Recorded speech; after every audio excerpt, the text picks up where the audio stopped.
G'day ladies and gentlemen, welcome back to the YouTube channel. How are we all doing today? I am just leaving a hospital because my dad's in here. And, well, I tried to pay for my parking ticket and it wouldn't let me, so let's see if I can get out of here.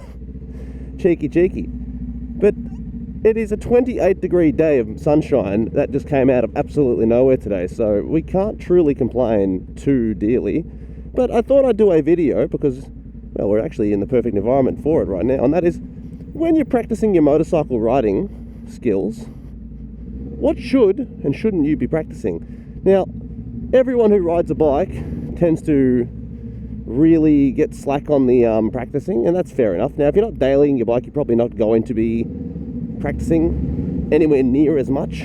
Oh, it is nice and cool in here. Oh, and, well, fair enough, because when you're dailying, you tend to be pretty good skill-wise. But if you're not practicing all the time, let's see if I can get out of here without having to worry about... Yeah, I can. Well, I tried, man. I'm not paying for parking when I don't take up a parking space, alright? Woo! Freedom at last, baby. Oh, look at that sunset. But yeah, dude, so when you're practicing your motorcycle riding, there's a few things that many people seem to neglect. And a lot of it is really your slow speed sort of traveling and maneuvers, much like your roundabouts, your U-turns, or your three-point turns. Some people tend to drop their motorbikes when doing three-point turns, or just navigating parking lots. So one of the things you need to practice if you're competent, and if you're not competent, I suppose, is doing your slow speed stuff. And there's nothing to be afraid or ashamed about practicing. You can be riding for 10 years and still feel like you need to practice. Don't be embarrassed about it, dude. The best thing about riding a bike is that everyone understands that not everyone is the best at things. And if anyone makes a comment about it, it's usually because they're a oh no, I can't say that word on YouTube, I don't think, anymore. It's because they're a dick, alright? But yeah, so practicing, it's never going to be something that you're going to be looked upon in a bad light, unless the person who's looking at you is a dick. So, please, get on your motorcycles, find yourself an empty parking lot or a parking garage. Hopefully there's no businesses or offices there, and you can just practice for a little bit. Oh, I've got a bug on the visor. Get off, yeah, get off, yeah. And I smudged it. Woo! Little bit dicey there. Pay attention where you're riding, boys and girls, otherwise bad things might happen. But yeah, so I've definitely practiced in my parking lot things, or just slow speed. High traffic areas is a good way to practice as well, because most people try and ride on weekends, so when they get hit with some heavy traffic, it hits them by surprise, because, well, if you're not riding all the time, you don't tend to get stuck with heavy traffic. So it's an actual skill set to be able to ride in said traffic. So I really hope you guys are actually getting out there and doing it, because I don't want you to get caught randomly off guard one day and then being like, ah, shit, I can't do this. You're bad with your clutch, or you're not good with slow speed stuff, and you drop your bikes when you're trying to shimmy up, or lane filtering even. Now, you can't get better at doing something if you don't do something to begin with. So get out there and practice things. One of the most important and crucial things that all people should practice, learners more so than anybody else, because people tend to be a little bit better at this as time goes on, but the one thing learners are definitely not the best at is emergency stops, dude. So there has been many instances where I've had to do an emergency stop with riding, that is downshifting rear brake and front brake, as opposed to just purely slamming the front brake. Now, if you have an older bike as well, pure front brake is a bad idea, because that's how you end up crashing. All rear brake is bad, because that's how you end up sliding. There's a healthy in between. But if you have a new modern bike with ABS, now you might have linked brakes, fair enough. Then in that case, you only have to pull the front brake, and it will do the braking for you. But if you have a bike like mine, you've got ABS, and that's about it. So you can hold the brake lever from the front rear brake and the rear brake, and you've got to make sure you do it safely, so you don't just lose control. And obviously with ABS, you don't tend to have that issue anymore. But you'd rather not have to run the risk of finding out if the ABS works properly or not. So, as the term goes, if you slam your front brake on, it's like squeezing an orange, and with the rear brake, slowly apply pressure. You never slam a rear brake on, because that's how you end with, you fishtail and bad things happen. Even with ABS, it's still not the best idea. Now, when it gets a little bit more advanced, when you're doing your emergency stops, you got to start factoring in your downshifts, because obviously you can emergency brake with just hitting the brakes, or maybe the clutch, but if you hit the clutch, you've lost engine braking, so you slow down slower. Whereas if you end up knowing how to do all three things, so your front brake, rear brake, and your clutch downshifts, you can stop a lot faster than you think you ever could.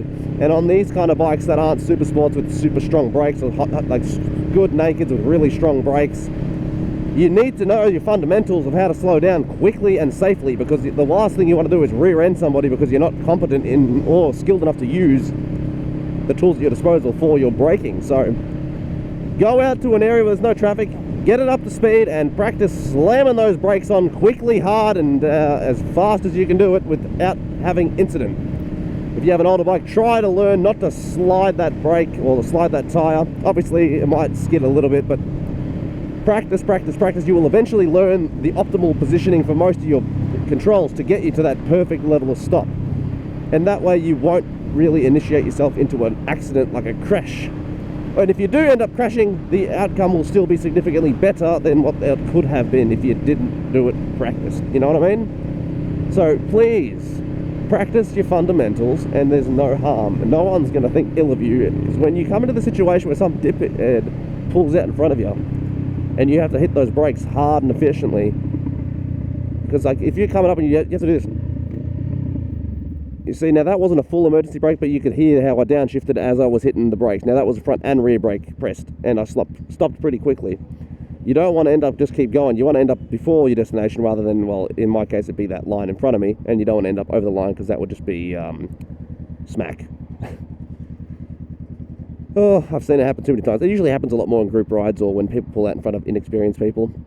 Now, obviously, speeding everywhere is a one-way trip to instant rear-ending people because someone cuts and turns in front of you, and usually the bikers go, "Hey, why'd you turn in front of me?" But when the speed limit's 80 and you're going 180, well, mate, just because there's an 8 on your dash doesn't mean you're correct, and then, well, in this instance, the biker is wrong. You know what I mean?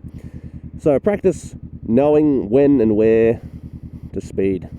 Because, look, I don't condone speeding, but if you're going to speed, a place like this is probably not the area to do it. Now, I know roads like this are better than some others, but don't speed in suburbs and you tend to survive a little bit longer. And that's just the general rule of thumb, the way I've always looked at it. Because, hey man, at least if you crash in the countryside because you're speeding, you've made an effort to get away from society, so you don't really want to get into the situation where,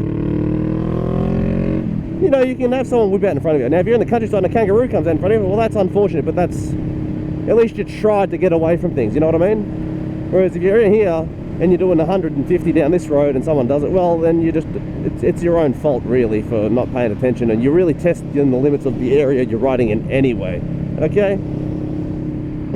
Now, when it comes to practicing, guys, don't be ashamed to just look around. Go for a ride. You might see a parking lot like this one to my left here. Sports centres don't tend to be used all the time, like during the weekends and all that, during the nights especially.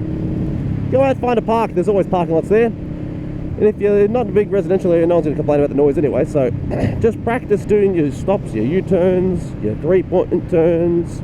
Now, I know people are going to laugh, saying, why would you need a three-point turn on the bike? But hey, if you're doing a short manoeuvre in the garage and you don't feel confident doing your kickstand rotate technique, or you just can't, believe you me, you're going to want to know how to do a three-point turn without dropping your bike.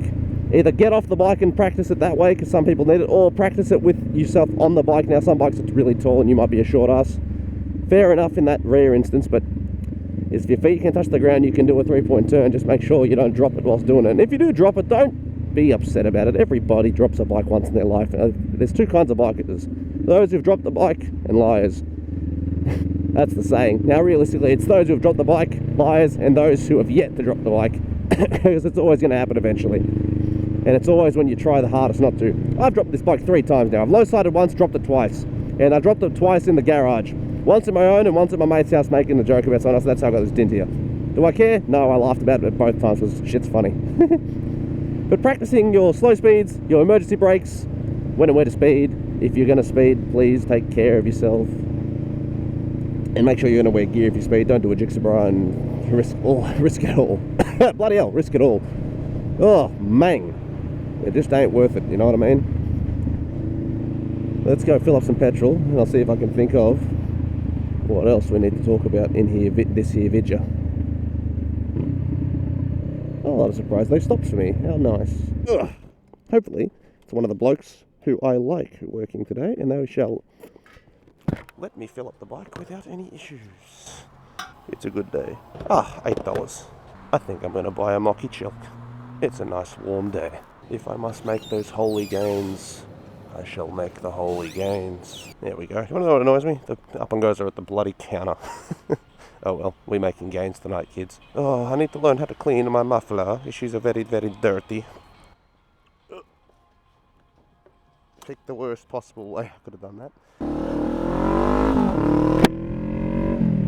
Woo! I love it, I love it, I love it. I tell you what, there's one last fundamental skill I could recommend you practice. And that is, if you're not a solo rider, practice riding in small groups before you practice riding in big ones. Because big ones tend to be quite chaotic. People's egos get inflated, people speed, people do stunts, stoppies, wheelies. And if you're not made for that, you might end up either getting hit by someone, and believe you me, getting hit in the back of in the back by a front tyre because someone misjudged a wheelie is much worse than your mate bumping your tyre at a stoplight because either he's just making them being shits and gigs or he's being a prick. But or he misjudged a stop. So practice riding in your small groups of 2 to 4 before you start going on your big city rides with the boys. Because I've seen too many people, it's typically a lot more the learner bikers mixed with an experienced one that will crash because, well, one person's doing something crazy and the other one doesn't know. Or the learner's trying to be crazy and obviously they have no idea what they're doing because of inexperience, and then they have accidents. So just be wary. I don't want to hear any bad things happen to you boys and girls, you know what I mean? It is what it is. So there's a guy right up my ass because of course it's a BMW, because it's always a BMW. Whew. Oh, they finally finished? No, they haven't. The roadworks are still going. Always roadworks. They never go away. Oy. But ladies and gentlemen, that is all I have time for today. Please take it easy when you're riding. Practice, practice, practice. I don't want to see your kids fall off, crash, have accidents. I want to see you riding. I want to see your photos in the Discord. I want to see how your rides are progressing, how good your skills are getting, and just good times all around. So do take it easy. Keep it cheesy.